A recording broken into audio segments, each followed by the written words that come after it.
Tada! Vi har trukket grupperet statistik, og nu vil jeg forklare lidt om det selvfølgelig. Ja. Hvis vi starter her, så har vi to fra og til. Det er højderne i en klasse, som vi har delt op i, altså det er vores observationer, som vi har sat op i en lang en, men vi har ikke valgt at skrive det hele. Så har vi noget hyppighed. Det var mange observationer, der er mellem 160 og 165 højt.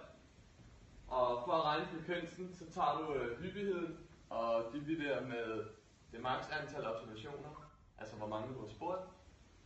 Og så får du 0,08, som du så ganger med 100, for at få 8%. Den kumulerede frekvens. Der tager du din normale frekvens, 8%, og så skriver du bare i den første 8%. Bum.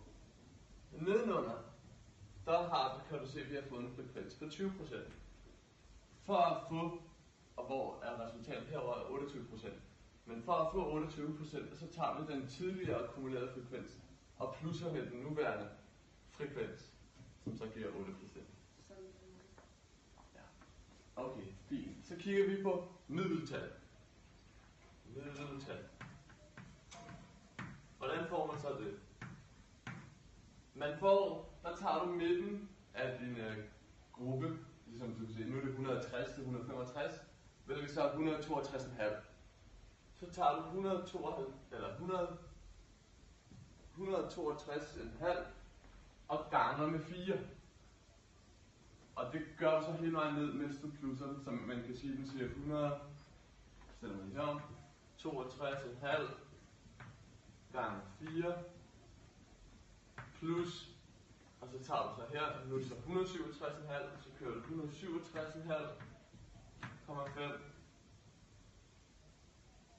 plus, gange 10.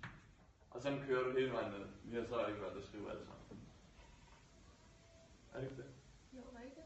Jo, sidste. Jeg var sammen. Nu skal vi bestemme kritikcelle. Det gør vi ved at lave en sumkurve, som vi har her. Og det gør vi ved at skrive procenterne op her, og alle vores observationer ned her. Så kigger vi på y-aksen, hvor det er 25% her, og så går man ud til grafen, hvor man så kan se, at den rammer her. Og det er ved 169,3. Og så har vi 50%, som er medianen. Det er så 173,1. Og 75%, som er 179,6. Det er så den øvre kvartil, og det er vores median, og det er så vores nedre kvartil. Nedre kvartil. Herefter så laver vi et boksplot, hvor man har sin mindste værdi, som er 160, og vores største værdi, som er 190. Hvorefter man så tegner, hvor man laver nedre kvartil, som er 169. Det er her omkring.